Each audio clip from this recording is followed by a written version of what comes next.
Well, hello, and welcome to Stop, Let's Team Up. I'm Ross Aiken, and I'm joined by Jimbo Fett, Jim Fetters. We're going to discuss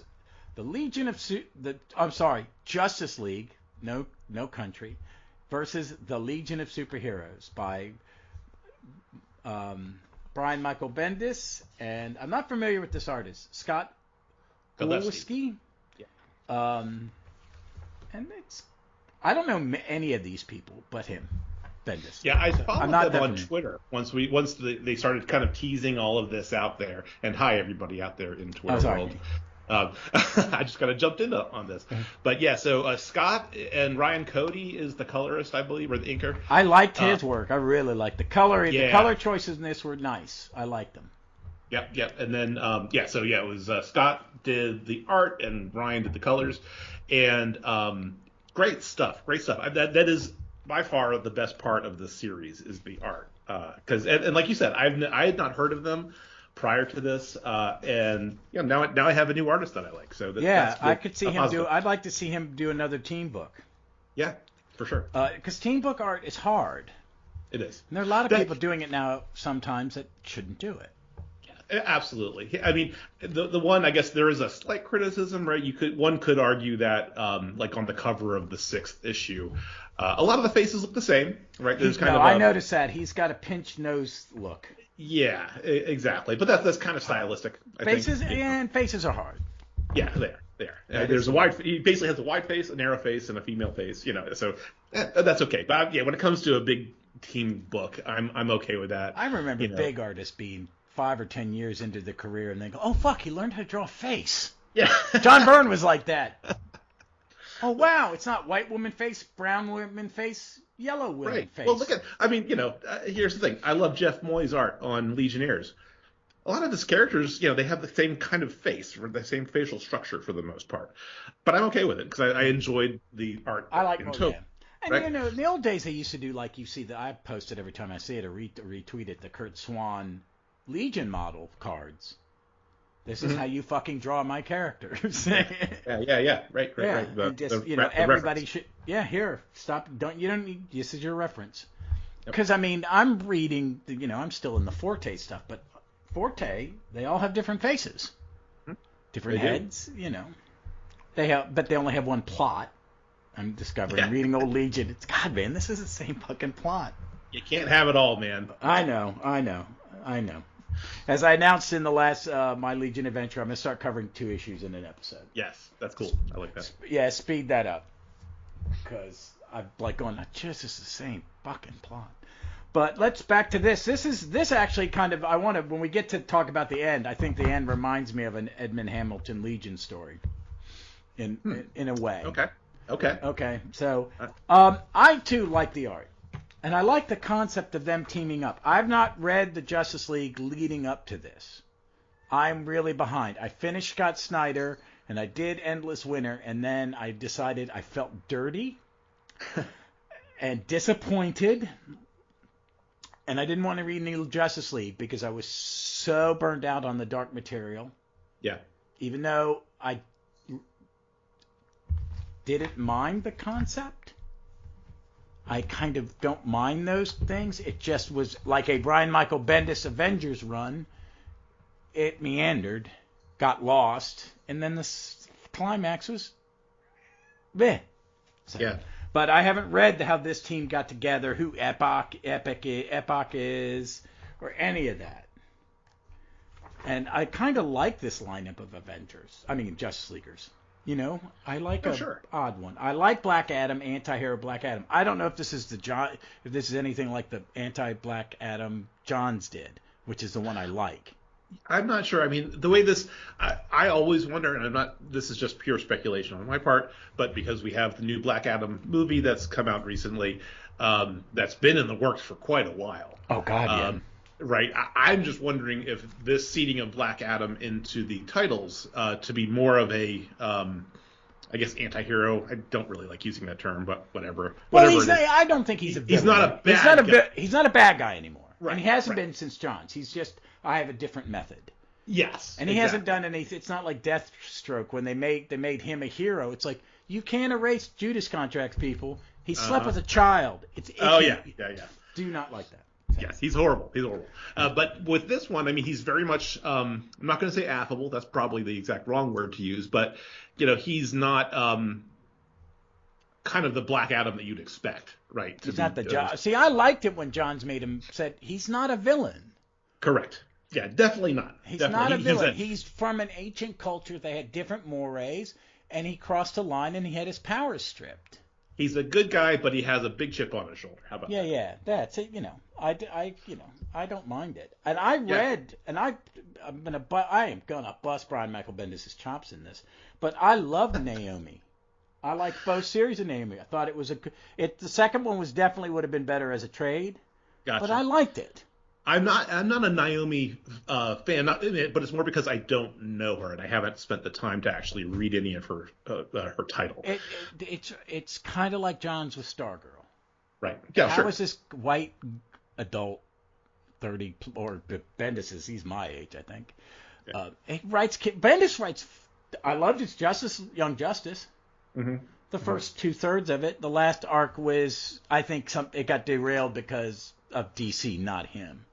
Probably. Yeah, that was likely. They were fiddling with him, but yeah, given the way that the whole WB train wreck is, that is probably the correct thing. Yeah. But I guess that's something interesting to talk about here is that, and I think we've talked about this before, is that prior to Bendis' Legion, I had never read a Brian Michael Bendis comic book.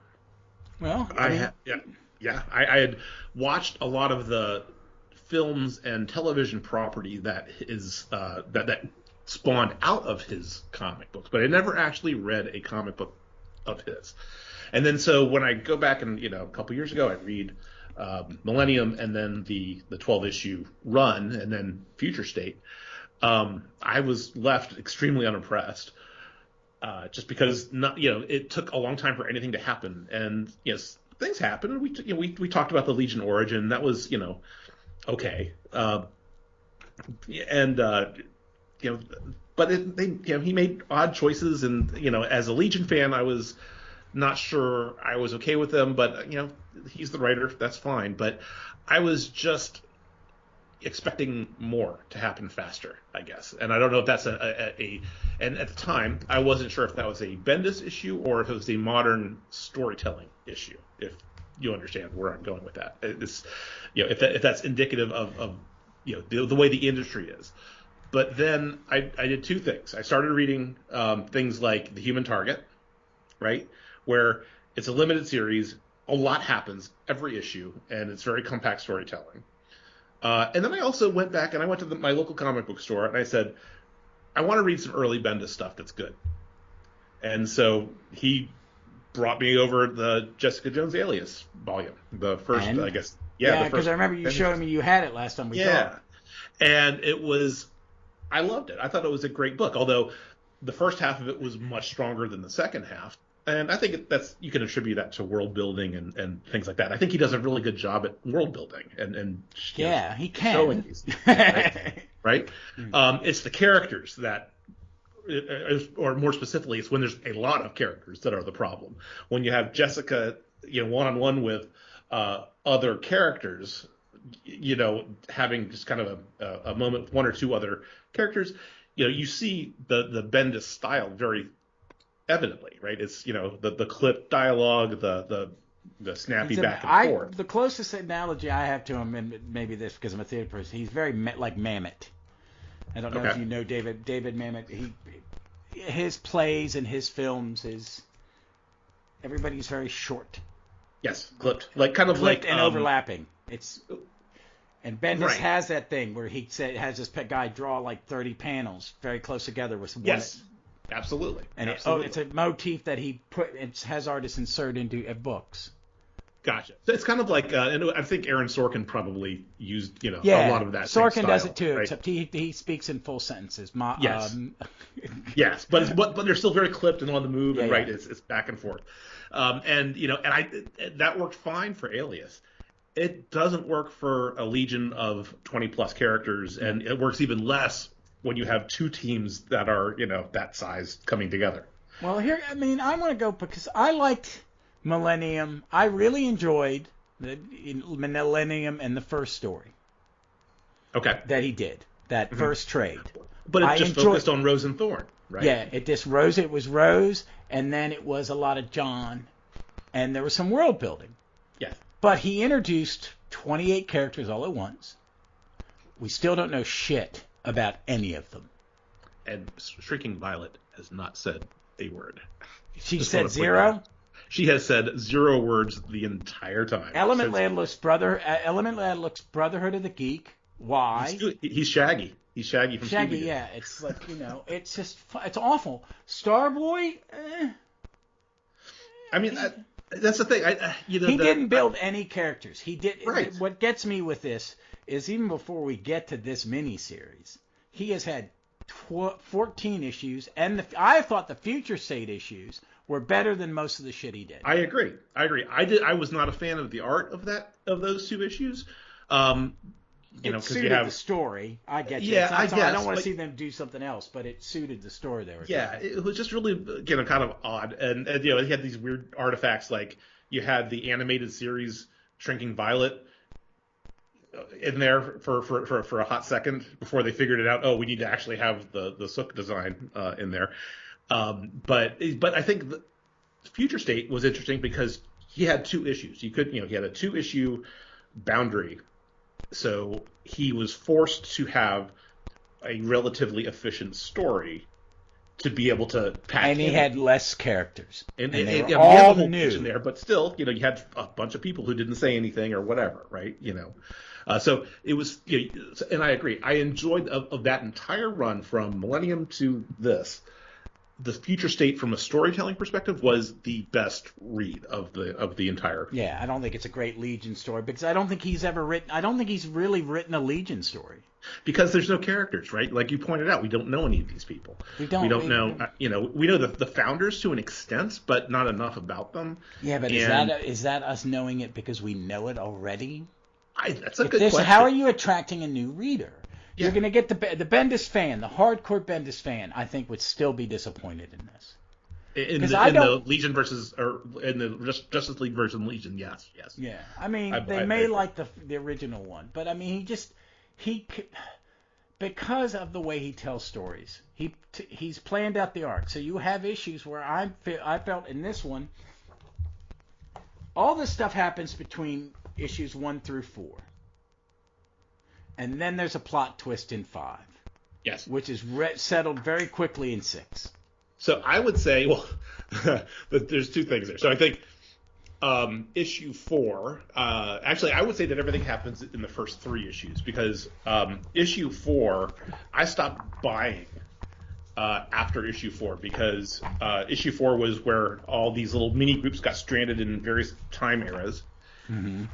And then they just hung out for a while, and then they came back. They all regrouped, I think, back in the 21st century. But nothing happened. I mean, literally, nothing happened in that issue to alter the course of the story. And then, in issue 5, we get to meet the big bad. Yeah. There is no hint to him. Right. Anywhere. Yep. He is not connected to the Green Lantern Corps in any way, shape, or form, and that was where I thought it was going. Mm-hmm. Especially after Gold Lantern meets Alan Scott. This is the Gold Lantern saga, after all. Yes, it is. It is all about the gold, and I don't mind that if that's what you're pitching the damn thing right. is. Yeah. And at least you're going to give some new Legionnaire character some time, and I think Reek's got some time. Yeah, well, he always gets a little bit of time because his mom is the UP president. Mm-hmm. And we did get some character development for Kala because we got to see his background and how he became the Gold Lantern. So that was kind of neat. And I think Triplicate Girl, Triad, what do they call her in this? Triplicate, yeah, she's back to her Triplicate Girl. And she has a little arc. She has an arc, right? Because she gets split, and one of her goes back in time and becomes aged to whatever that is. I think they make a joke that she's in her 40s, and then she's the old woman there. Yeah. So, yeah, thanks a lot, Bendis.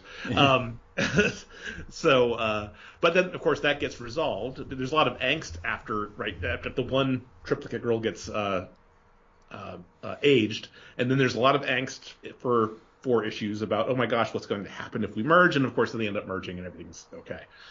And that apparently somehow is our gateway to finding out about Vandal Savage. So I don't get it. I don't get it at all. I don't get it at all. I really didn't understand it. And there's such pretty art in it, and you could have done so much. But not so. But we're also not even talking about the cardinal sin of this story, that the main conflict happened off panel. Somehow it happened in between issues 5 and 6, because most everything in issue 6 is in I thought I'd missed something. Head. I swear to God, I bought 5 and 6 on the same day. Right. And I read. Did you read 5. them together back to back? No. Okay. I was a little disappointed and cleansed my palate with something better. Yes. I had to. Yeah, I did. I think I read it. The Peter David Captain Marvel, Genis L. Captain Marvel. Well, yeah. Okay. Sure. At least that's fun. It is. Absolutely. Yeah. But I came back to it and I went, what the fuck? It's really some of the worst plotting. Yeah. Ever. It's the same thing where he is of a generation of comic writers, and he can write it. What gets me is absolutely. He can put dialogue and description and prose in it. See, that's what, as I read the Silver Age stuff I'm reading now, the Silver and then the Defenders, the Bronze Age, the stuff I'm reading a lot of, for the podcast.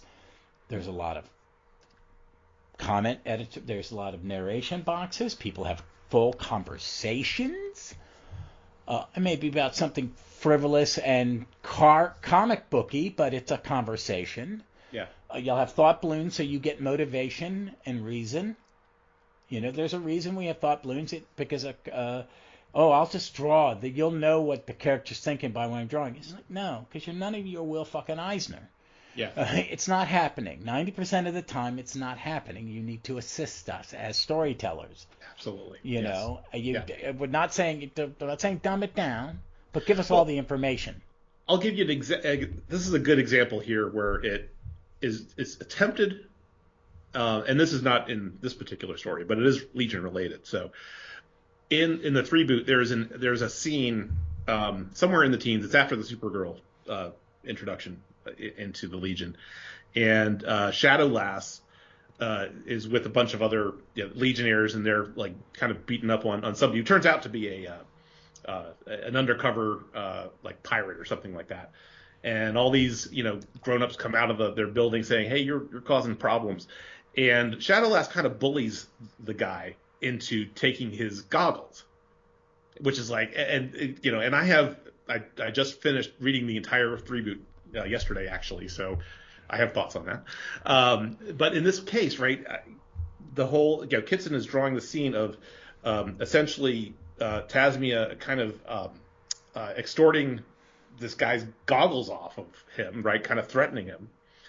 And then later on, like a page or two later, the Legion's flying away, and you don't see the goggles on Shadowlass. But I was looking on the Legion World website because they have entries from back when this was actually first released, and Barry Kitson was actually on the board for a time. And he wrote something to the effect of, yes, if you'll note, if I'm glad you noticed, he responded to somebody, that Tasmia does not have the goggles. Well, you know what? That's not that big of a thing. You shouldn't have had, to me, that scene, that the scene of her taking the goggles was something that really showed character. But but not showing her like either dropping them, giving them back, or whatever, made it so that I was only left with that one impression. I wasn't given the other side explicitly.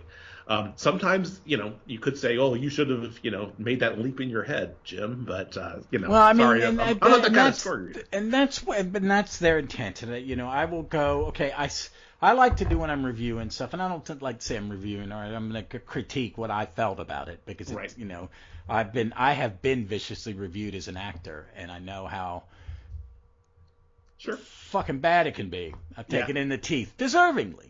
It's like someone goes, "Well, do you disagree with what they saw?" It's like, no, I just wouldn't have fucking said it that way. Yeah, you put yourself out there, and that's you get no, it's part of the, comments. I don't really, I don't really care. I'm done. I like being on, I like, being on stage. It's like, I don't give a shit. I like doing it. Pay me to do it, I'm even better. But there is something in this that is just the weak storytelling, and that you don't have to tell me everything. You don't have to show everything. It has to be a good mix. There's zero character development. He and Ryan Sook have created an incredibly pretty Legion of Superheroes. Yes. I think most of the character designs are very good. Agreed. Matter Eater Lad. I'm not going there, but all I'm saying is the movie cruising. Yes. Okay, it's off-putting. I do not like what they did with Element Lad, but I haven't liked an Element Lad since the reboot. Right. I've not, and he has a bad end, and I didn't like that the character I more kind of liked had a bad end. And I may not have liked the plot at the end of it. I thought Legion's Loss was a good story. It was a little painful to read because you took out two characters I really thought were two of the best characters in the reboot. Monstrous and Alchemist. He was okay. He wasn't my Element Lad, but he's the closest we've had since then. Yeah, no, that's for sure. That is for sure. Because the rest have they're just throwaway characters. They have served no purpose. Oh yeah. But with regards to the Sook designs, right? I mean, something that you mentioned about they're pretty designs. Let's take a look at the White Witch or Dream Girl or Starboy, right? There's the nature of how those characters are designed lends themselves to their own stories. To me, yes, it is. It makes me go, why does White Witch look like this? Yeah, exactly. What's does Dream Girl related to Sandman? The Dr. Fate, the alien Dr. Fate. Yeah. Is it Nabu? Why do you have two magicians on? Is there that much magic in this 30th century? We're going to do less sci-fi, hard science fiction, and do a little good mixture of that DC. And Bendis can do it because he brought Amethyst into Young Justice, and that was good. And I love that. With Superboy had been trapped there all this time. That's why he didn't disappear during one of the crises, that he got shunted off to the Amethyst world. I like that. But there are characters in here, like there's Monster Boy. Monster Boy is prominent in several panels, and I'm like going, okay, Monster Boy, what is this new character? Yeah, and why do we need him since we have Cam? Yeah, and and I don't like their Ultra Boy, and I hate what they do with Block. Right. Yeah. Well, Block is kind of just a one note background character. Block is I'm a huge Block fan. I liked Block when he was a Legionnaire.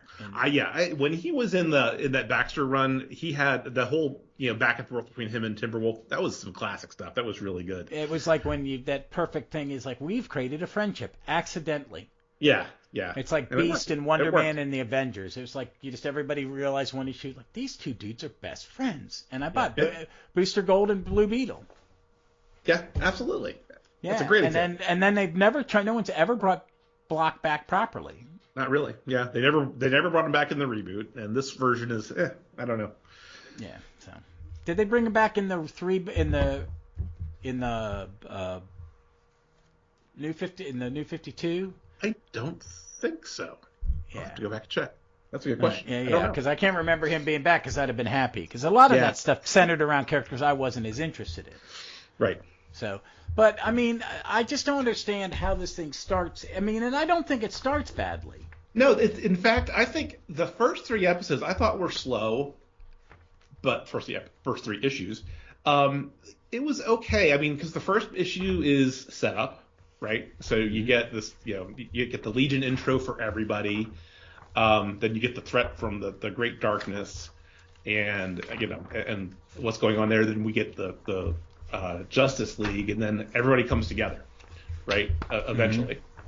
And it's neat because you do get to see a little bit of connective tissue between the original 12-issue Legion run, because of course John Kent and Saturn Girl are quite close, and then everybody starts having these, you start getting the crowd scenes and and things kind of go haywire, and it provides enough of a interest to go to the next issue, right? And that's really what you want. You want to have that what happens next moment. I kept waiting for the next. Okay, when are you going to step it up? Yeah. When's there going to be an action sequence? 100%. Exactly. Well, here's the thing. I thought when we get to issue 3, right, where that ends on a really interesting cliffhanger where, everybody's kind of scattered across time and space. And I was very much looking forward to issue 4, right? Because that's where, you have the Founders hanging out with Batman Beyond. You have, I guess, Brainy and Mon-El and Naomi are hanging with Kadambi. Or Kamandi, sorry, I have a friend named Kadambi. So, okay. So all that stuff is happening in issue 4. But like we said before, at the end of it, everybody just goes back and meets together, and nothing happens. I mean, I was reading these. I bought these digitally. I bought issue 4, read through it, and I said, I am not buying another one of these issues for the rest of it. Thankfully, for issues 5 and 6, not only was I able to go to the local comic book store and kind of flip through it, now we have the DC Ultimate. How is that, by the way? It's awesome. It's awesome. I mean, is it worth the extra $20? I mean, it's only $20, but you got to pay it all at one time. That's what kind of. Unless they change that. I did it. I'm a sucker. Whatever. No, I talked to my wife because she's like, we'll pay for your podcasting and the apps. Oh, there you go. And she goes, and the apps are important, Yeah. You can like, probably use it as a appreciate that. write-off. You're going to support me. Absolutely. Not, but I also want to buy less floppies because I'm really DC. I'm not buying that much. Yeah, and I don't want to. I'm not going to be buying any more or that many, physical copies anyway, just because I can't haul this stuff around anymore. But now the entire run of this particular title is actually on the app, so all 6 issues, which is nice. And so I'm able to go through it and not have to worry about actually, going out and buying one of these things. And it's, and like we said, right, it's, there are some interesting character moments, I guess, and that's kind of, I think, why this comes off bad, because there's, very targeted instant, like I'm looking right now at a page where Chameleon Boy is imitating Wonder Woman, right? Yeah. To help Oliver get better acclimated. And I'm like, okay, well, that's fine, and that's kind of, but it comes across as kind of a fanfic scenario, because at the end of the day, nothing happens with all of this stuff, right? I mean, they kind of get together and they meet each other, and they have this adventure, but I don't feel like anything has changed in these. When you have a story, right, you have your protagonist, you have your antagonist, and you have conflict, and then by the end of it, right, something has changed, right? Somehow the protagonist is better or whatever. These are comic book characters. They're not gonna change too much, but they will have gained something. We don't see the conflict really, right? We don't see there's that whole fight on the very last issue between Vandal Savage and everybody, right? But we don't understand how the Legion got out of the jeopardy that they were in at the end of issue 5, right? All of a sudden he's magically trapped everybody in a prison, or that Brainiac has somehow trapped Vandal Savage in a prison somehow in the ring, right? And it's like, okay, it's fine, whatever. I don't want to. If you're not going to tell me, then I'm not going to read the rest of this book. Yeah, it's like, and let's talk about Vandal Savage, because he is what I was talking about. I'm reading a lot of Silver Age. Y'all, if you're all listening to the other podcasts, a lot of Silver Age, and about 2/3 of the way through one of those 17-page stories, you realize that, Lightning Lad was faking it. Element Lad was faking it. And pretending to be bad, and pretending this, and then, and this is the real villain, blah, blah, blah. Okay, and sometimes it's incredibly entertaining. Sometimes it's, I've read this. Last 3 issues. But, I mean, that's an oversimplification. But it is a trope of those simple puzzles that they don't give you all the clues. There is no clue that Vandal Savage is involved in this in any way, shape, or form. Absolutely. We do not see heroes being erased from history ever once, and he says that is the point of his plan, to erase the Age of Heroes. Right. We never see him do it. The Justice League, I forget this is a Justice League book throughout it. I can see that. Because it's really just Batman. Yeah, it's Batman and everybody else. He's the only one that has any, except when they're marooned. You have these little vignettes of Wonder Woman is nice, a Colossal Boy. Aquaman and Ultra Boy bond over, but not being eaten by a dinosaur. And that's about it. It's Ultra Boy and Aquaman. Yeah, that's right. That they're hanging out in the dinosaur area. Yeah, it's like, and that's about it. But there's and I nothing was looking deeper forward than to that too. I was actually looking forward to, something happening in those eras, and then that affecting whatever was happening overall, right? But especially the Batman ones. I like the whole idea of the Founders, interacting with Terry McGinnis was really, really cool to me. And then it was just kind of like, hey, you guys are cool. Hey, you're pretty cool too. Okay, we got to go. Yeah, and you could have done it in one issue by just going, hey, I want you to do how many? There are 5 different time zones that we're in. I'm guessing. I can't remember. Yeah. But you would have 5 pages with like 9 panels. Right. Yeah. Yeah. And a comic artist will do that if you ask him to as a writer. I want it to be frenetic. I want us to give. Why don't we give them a mini adventure for 5 pages and then get back to the plot? And you could intercede in between that clues to that Vandal Savage has something to do with it. Exactly. Put him in the time zones. Something. Or you see him off in the background. Yes, exactly. Anything. Yeah. It's nothing. It is lazy writing is the way I get it. It really bothered me because I remember when you tweeted that I'm not buying any more of these.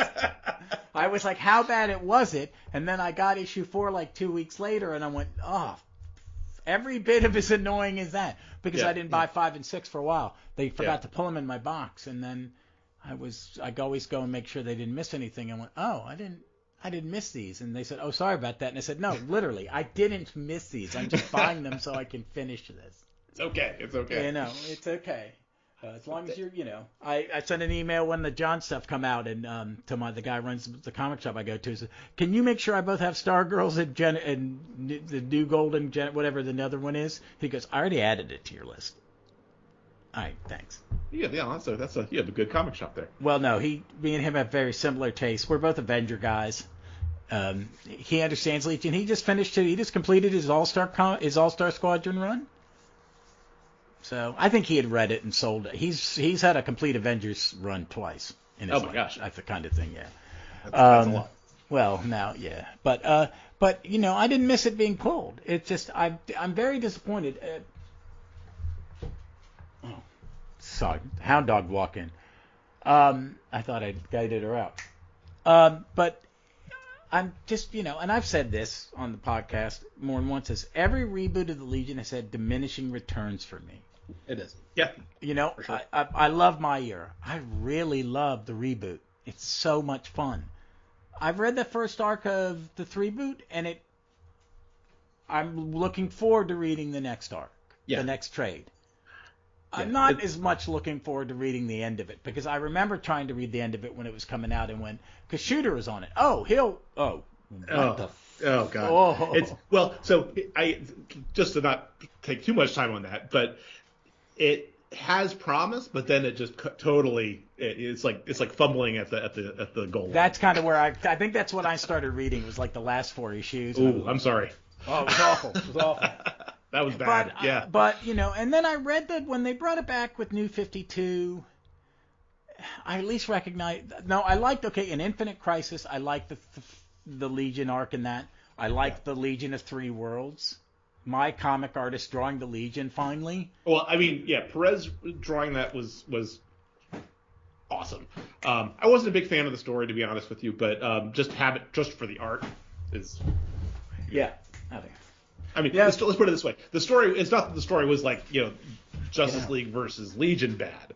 It was more that it was it was more focused on Superboy than anything else, right? Yeah, it was versus the Legion.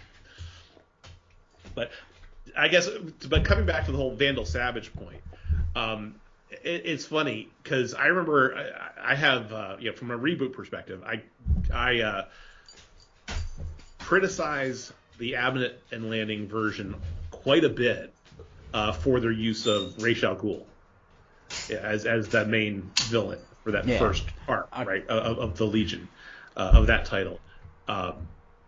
It's technically reboot, right? That is reboot, yes, okay. Absolutely. That's the second half of the reboot, basically. Okay.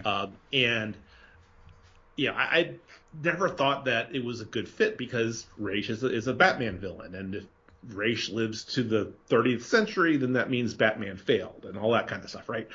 So it didn't really work, and I was like, you know what? Vandal Savage would have been a much better choice for a villain, an Immortal Legion villain. I think he would be the guy to go with. And of course, here we are with Vandal Savage somehow being the villain in this story, and it obviously doesn't work. Yeah, I think you're right on that one. It's like when they made Mordru a Justice Society villain going backwards. Yeah. That made sense to me. Yeah. That he would not be a Justice League villain. Right. He would be. See, that would have been interesting, is to show Vandal Savage and the Legion characters. God forbid you imitate Gardner Fox in a Super Team comic. Right. But why don't you pick 7 Legionnaires and 7 Justice Leaguers? Have them break up into groups of teams in different time zones, and they're always battling some villain, and then you find out that villain throughout time, even if they don't say it, it's 5 different. It's just a Vandal Savage at 5 different times throughout history, making his machinations working, laying a thing. I want to read that story. I want to read that story, Ross. Yeah, it's it's superhero team comic 101, and that's what he's trying to do. Bendis is not trying to reinvent the wheel when he writes a comic book. I will always recommend Jinx, his Jessica Jones, and Powers. Yeah. And his Ultimate Spider-Man is a good comic book. Oddly enough, when I wanted to go find something Bendis-y that I could read, they didn't have Powers. I mean, I think it's back in print now. It's just coming back in print. Yeah, because he's changed publisher again. I mean, I do want to try that because that's another book I think everybody recommends. That so I want to take at least the first 5 or 6 volumes. Really, there's a lot of it. I'm a huge Oeming fan, the guy that drew it. I've become a very big fan of his. I even bought his Dick Tracy he drew. Okay. Yeah, okay. It's appropriate he draws Dick Tracy, because I went, that makes sense. You do draw like Chester Gould. That's not fucking far off. Okay, I'm on board. But Ross, you mentioned something here a second ago where you said there's all these characters and and there needs to be some focus. You were saying that and it triggered something in my head, and I was thinking how where is the Legion teamed up and it's been not such a bore fest. And what jumped into my head was Chris Robertson's Star Trek and Legion team up. That was a good comic book, man. That was a great comic book. But here's the thing: it's like you had a limited cast, right? You had it focused on the main Enterprise crew, right? Which is like 7 or 8 people, 6 people. It's 6 characters, and then you had 6 characters from the Legion. So you don't have all 18 or 20 or whatever it is, jammed onto the Enterprise, where you have Shrinking Violet, hanging out in the replicator pool or something like that. It's everybody had a purpose, and in this case, every Enterprise crew member kind of had an opposite on the Legion side, right? Yeah. It worked again. Really Gardner well. Fox. It's basic superhero comic super team up. I was thinking about the Justice League Legion team up in Justice League, the 2-issue one, in the one it was a big book when it was yeah. It's okay, but it's you got 6, you got 3 Justice Leaguers, 3 and a handful. And what they did with that one, if I remember correctly, is you have some Legionnaires in one issue, and you have some different ones in the second issue. So you have like 6 over the through. And it's all the big guns. It's all the 70s big guns, because Wildfire and Dawnstar are in there, because it's when they've come on and they've become the focus of the book in a lot of ways, because Grell liked them. Yep. You know what I mean? Absolutely. And it's and it gave you this is. I don't want to be the guy that modern comics are terrible. all of them. They don't. It's not. I don't want to be get off my lawn guy. But they're not. This is an That's the example thing. of Yes. why people act that way. Exactly. That is exactly right. Because obviously, I mean, we talked about several modern comics earlier over the course of this discussion, right? That are currently out, that are really good, that they're at least well told, well storied. They're at least focused on telling the story. Yeah, there's a plot, and it works in a certain way. Now, I would like to point out, and we mentioned this prior to starting, is that some people did like this. Some people liked this series. That's true. Entirety. And like I said, I think the first 3 issues I graded when I did a little mini review of my own on them. I think I graded them at like the B level, right, at the time, because I don't think it falls off the tracks until 4. Yeah, absolutely. And it's 5 and 6. I'm just like, this isn't the same comic I started. Yeah, exactly. And so because just things happen for no reason, and there's no outcome that makes sense based on what happened before. Some people like this, but I think the people who did like it probably went in going in with extremely low expectations, or at least not expecting what I think a lot of us as longtime Legion fans expect from a Legion story, right? Where you have character development and something interesting happening that makes a difference, right? Where there's jeopardy. Yeah, and we've talked about this, that there is something unique about Legion for Super Team. For me, as a Super Team fan, I think certain eras of Avengers are like it, and I think certain eras of, say, Defenders are like it, or anything else, Justice League, where you have you developed enough personalities in these characters, these artificial people. Yeah. But I go, I know this person. I know their foibles. I know their thoughts. I know their wants. And Legion is very much that, because it's very Archie and Veronica kind of romances at the beginning, but when it gets to the 70s, there's some more. And Levitz and Giffen take it to a new level where we're going to break up some marriages. Yeah. Because relationships fail. Shooter tries to do this in the 3 boot, but fails at that too. Oh, I know. Yeah, but you know what I'm saying is, Levitz makes a conscious choice to shake up the mix. Yeah, no, for sure. And then he infers. I think him and Giffen, they don't even infer. Shrinking Violet and Light Last become a couple. Yeah. It's a romantic relationship. They don't sexualize. I mean, Levitz was never going to show anybody in bed unless they were married, I think. Yeah, I think, and that even include that. They'd even stretched into the retro boot too, because there's a scene where it's clearly intimated that the two of them slept in the same bed together, but Vi is up like exercising or something. But it's it's the thing about we're writing for all ages, so I have no problem with that. I think I don't think there needs to be a hard fast rule. Like Wolfman got crap for showing Dick and Corey in bed, and it's like they're a couple. But they're teenagers. No, we took the teen out of the title. They're adults. Yeah, they're adults. At the point that you're talking about, from a Legion perspective, both 5 years later and Retro Boot, they're all in their 20s. They're in the 20s. They're in their 20s at that point. But see, you have personality development, and I don't feel any of that in this. No, and I don't feel any of it. I don't really feel it in parts of the 3 boot when I was first reading it. I think they developed the characters by the end of that arc. Yeah. And there's a point about midway where this is the hump. There are certain things when you're watching or reading it. I've never been able to finish Lord of the Rings. I get to the Council of Elrond and I go, this is a board meeting.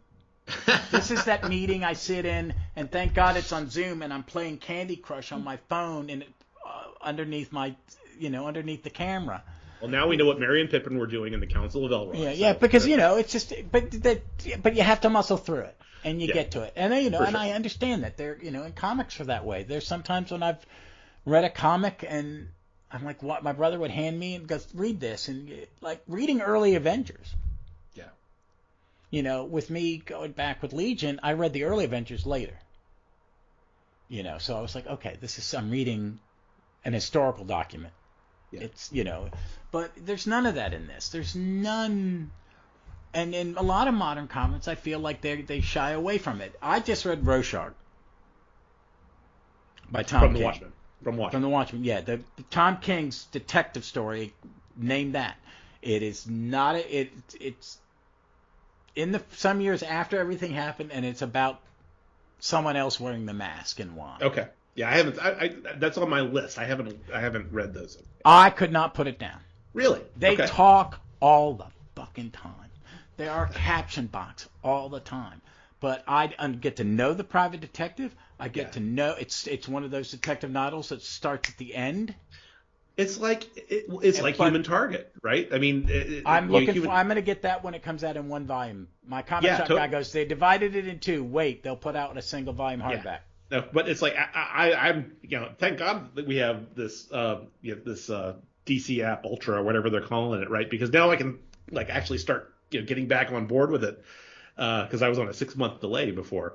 I really like the story. There's interesting choices made with the characters that I think some people may or may not. But they're out of continuity. People freak out. They have never said his shit.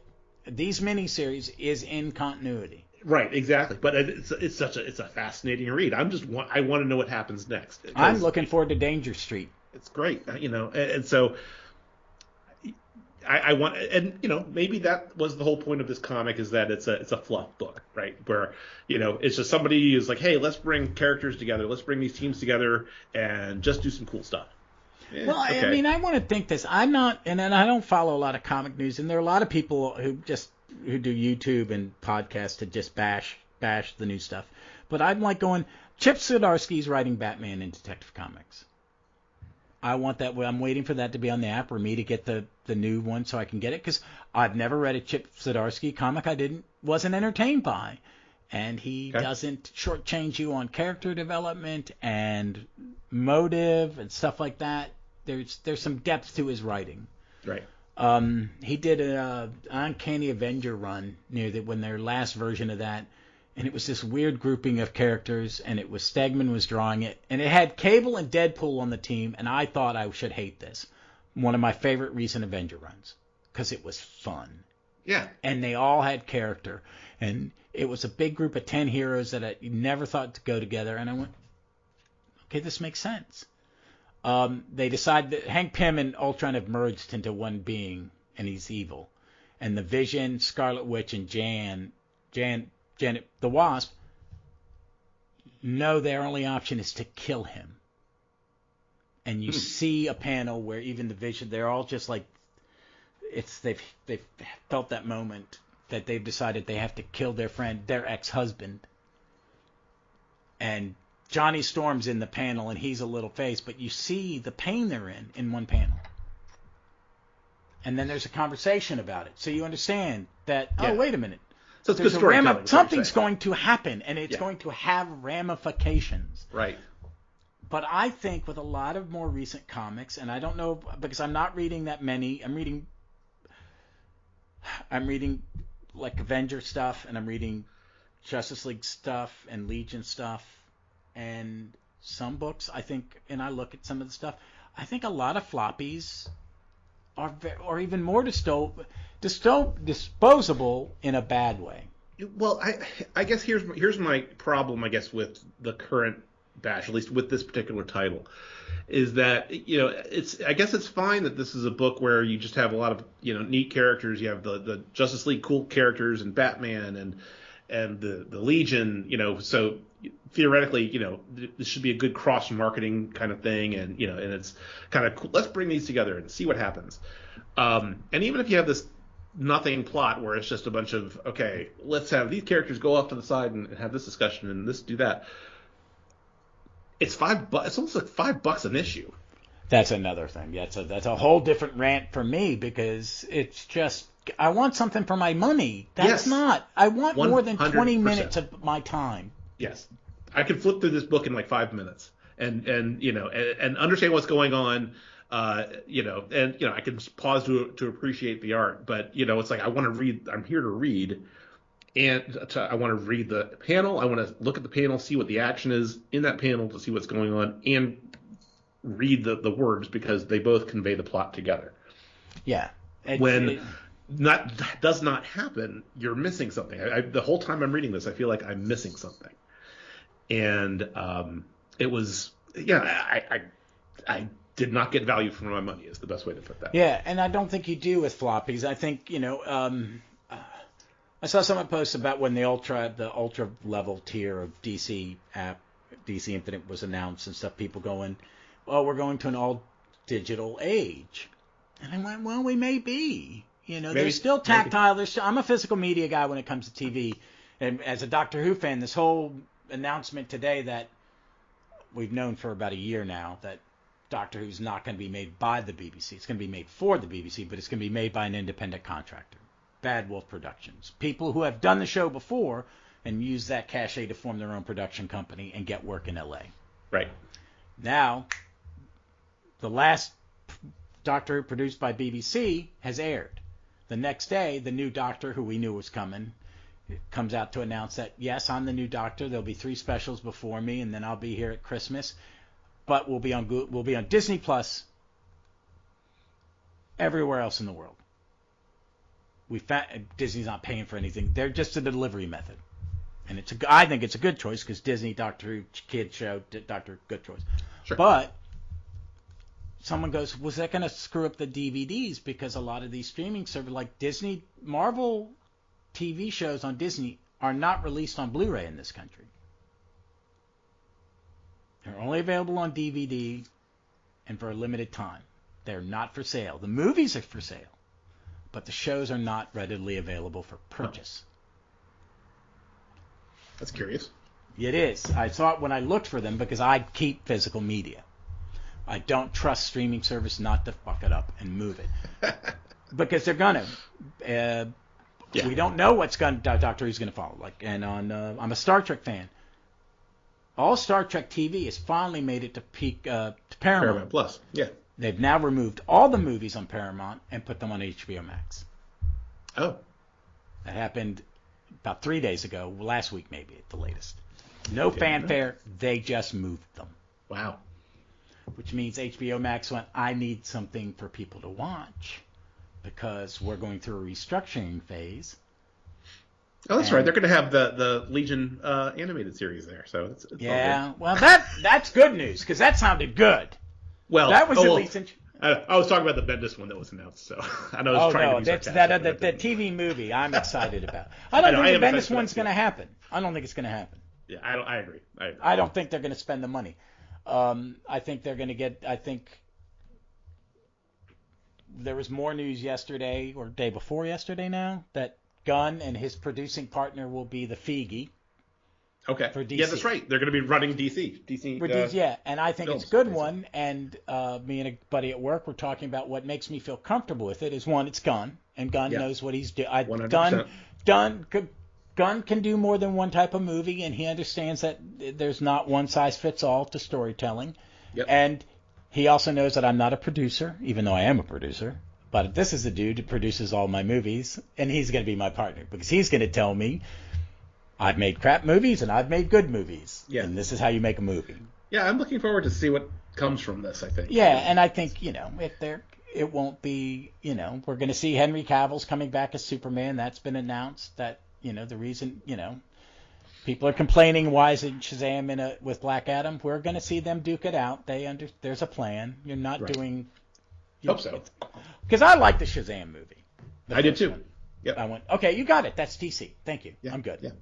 Yeah, absolutely. Thank you. Don't fuck it up. And I don't mind the Superman movies. I don't think I would have made, people get mad he kills, but these guys are going to kill up 3 billion people. Right. He's going to snap his neck. Okay? Yeah. So someone's killing him because, but... Yeah. But it would also set up the whole, the thing in the next movie, right, where he basically turns it into Doomsday too. So that was, there was a reasoning behind that. Yeah, right? And I'm one of those people. I liked Snyder. Every other movie. Some of his movies I don't like. Yeah, I agree. But I think that's all that. But I think comics have become disposable. And are we going to? My whole point was are we going to go to a streaming? Because do you read any Marvel? No, not really. I mean, I need to, and I keep on meaning to get my daughter's Marvel Pass so I can start reading some of it. They have these Infinite comics, which are they're straight Yeah. scroll up. Yeah. They're entertaining. Yeah. I really enjoyed I read, there was one I went, okay, this isn't written for me. This is written for someone between like 16 and 22. Right. You know. Well, But that's true. and that's fine because I don't write them for me. That's the thing I get is older comic fans, and I'm a poke fun at myself because I will do this and catch myself. Sometimes like, well, why aren't you writing when I read them? When I first read them, that was half a century ago, Dick. You're old, and That's right. they need new customers. You have to Yeah. understand they need new customers. And I think the Marvel Universe did it. Feige realized that these are commercials for comics, and I think that's Absolutely. that's what he planned. I want you to read the comics and don't adapt the tone. Marvel has been very subtle about kind of adjusting stuff. What's one that just came out recently? Me and the guy that owns the comic shop I go to goes, they changed one of the characters to make it fit the comics a little too much, and we were both like, oh, I don't like that. I don't like. Oh God, I'm brain farting on what it was. It was one of it's Hawkeye and Thunderbolts. Okay. Hawkeye's my guy, and yes, they're starting to. And Matt Fraction wrote a great couple Hawkeye runs, and the Hawkeye TV show comes from that in a lot of ways. And I really like the Hawkeye because That was a good show. Well, Yeah. I grew up around vets, and that's a vet. He's a vet. He's a soldier. Yeah. And Right. He Yeah. can't hear. He's beat up. His body's all fucked up. You know, and he doesn't want to do it anymore. You know, I've done it all. I've done this. I'm done. I want to raise my kids. But now they're starting to write Hawkeye like that in the comics. And As it's being don't. like a mentor. Well, good no, guy. I'm seeing Jeremy Renner. I'm not seeing okay. Clinton Barton. Got it. You know what I mean? And I Yeah. don't mind that. Jeremy Renner's fine. Is the movie version. My wife goes, he's your favorite. Is he like this in the comics? He's got that attitude, yes. Yeah. But it's not Clint. Clint is a fuck up who's making good and never thinks he's made up. He's you know what I mean? Yeah. Yeah. And that's why I liked him. Ollie was the anti-established. That's why I kind of like the two Archers. But I think comics. I mean, are we going to a completely digital age? And is this what it looks like? Because if this was one of those Stroll comics, it would have taken it. The Stroll comics. I read one run. It took me about 45 minutes to read 5 chapters, and I was entertained. It was an Avengers one. And then there was an Iceman one, and it was about his ex-boyfriends and that. That's the one I didn't think was written for me, but it was well written. And it was for like 5 or 6 parts, and it took like an hour. I read a comic, and it took an hour of my time, and I had to think about what's next. I had to kind of pause and go, oh, who's this character? Let me think about it. Oh, they're going to tell me who he is if you haven't read it without burdening me with the blah, blah, blah, but I'm going to get a sense of character. The character's going to be introduced to me. They're going to tell me what they're like. They're going to interact. And I'm going to see 2 complex people. And it was fun. And I like the idea you just stroll up. It's like reading it on a big thing. It works better than, when you're reading, do you do panel by panel or do you just do the whole page? I typically do both. I'm kind of weird like that because I do it where the first starts. I want to see the whole page, then I see the things, and then I see the page. That's typically what I do because especially depending on how the page is laid out, you might have to see the entire page. And usually with the guided view, they're good about that. But I need to be able to read the words and see the kind of the closer up panel just because I'm old and my eyes don't work anymore. Yeah. But I want to see that first layout to get an idea of how that's going and then zoom into the specific. Yeah, that's what I do. So I have but I read it on my phone. Okay. Yeah, I do my tablet, my iPad. I have a Kindle and I can't download the app on my Kindle. Yeah. Yeah, I don't know. Yeah, that's because the comicsology. That's why. Yeah, which I'm never gonna participate in. So. Thanks, Amazon. Well, it's a There disaster. goes that Isn't Amazon it? sponsorship, Ross. So just Yeah. Well, is it still a wreck? Last time I checked, I don't know. I just been off put by it. So anytime I get the situation where I need to go back and look at any of my comicsology purchased apps or issues, if they're DC issues, which is pretty much what I've been reading mostly the last couple of months, I'll fire up the DC app because I know it's going to be. The DC app works. I've gotten over some of the kinks in DC app and the Marvel app. I wish they would let you search by date. Yeah. Marvel's a little bit better. If you want to read a run, it's now at least moved the annuals to where they go in reading order. That's all I needed. Okay, I can figure the rest out. There's something called the internet. Yeah. Well, we strayed off. So let's do a grading scale. To be honest, on a scale of 1 to 5, what would you judge this as a whole? 5 being best or worst? Okay. 5 being best. Okay, 5 being best. I would probably put this at a 2.5. If you take the whole thing. And just because of I'm just going to round mine up and say 3. Okay. But I mean, because there's, like I said, there's lots of like from the art. The art's gorgeous. There is nothing wrong the way it looks at all. It is writing is a -5, and to get to 2, the art's a 7. Yeah, there you go. You know what I mean? Yeah, totally. Just the art is stunning. I really like the artist. Yeah. And I can't wait to see what he does again, because if this is early in his career, if this is what he is at, say, 25, what's he get? I agree. And probably what I'll do here online after you post this, I guess when the first issue of this series kicked off, I had this weird thought after reading the rest of his Legion run, maybe this is not for me. I don't think it is for me anyway, but this Legion, this is designed to be written or read by and consumed by younger folks. Yeah, if that's their mind thing, that's not. I will always applaud a comic company to write for 18 young kids. Get kids hooked on this, please. Yeah, exactly. So I gave my kids I think the first issue, and I guess both of my kids who are teenagers, and they both said, well, I want to see the whole thing. Come back to me when this whole thing is out. Now it is. Now I can have them read it on the iPad. I'm going to give it to my youngest, and who's going to be 17 soon. And I'm going to say, okay, read this whole thing all the way through. Let me know what you think. And so I will let the lovely folks on Twitter and our Legion family let them know what a teenager from today's age thinks of this particular title, because again, this is not for me. But if you're not looking for deep storytelling or anything like that, then I think it's probably going to be okay.